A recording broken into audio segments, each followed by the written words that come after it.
দেখতে দেখতে এমনভাবে আরও বেশ কিছুদিন কেটে যায়। শোন না ছোট, কলতলায় কিছু বাসনপত্র আছে, সেগুলো গিয়ে তুই একটু মেজে ঘষে দে। আর আমি এদিক থেকে কল থেকে জলটা নিয়ে আসার পর উঠোনটা ঝাড় দেব।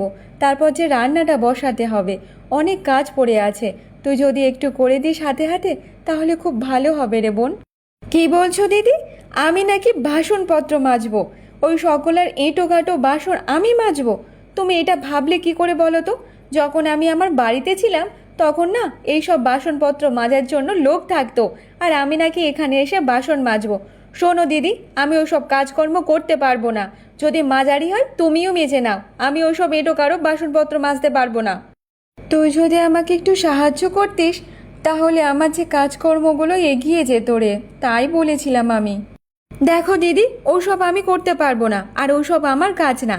ওইসব কাজগুলো তোমার থেকেই মানায়, ঠিক আছে? আর এমনিতে তুমি তো এইসব করে করেই বড় হয়েছো, তাহলে তুমি করে নাও না। আর এইসব আমি কখনোই করিনি ছোট থেকে, তাহলে আমি কি করে করব বলো তো?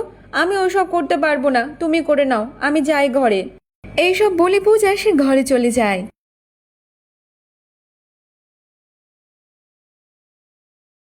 না, এবার একটা কিছু করতেই হবে, এদের সাথে আর থাকাই যাবে না। না না, আমার আজকে লোকটা আসুক, ওকে একটা কিছু বলে কিছু না কিছু ব্যবস্থা করতেই হবে।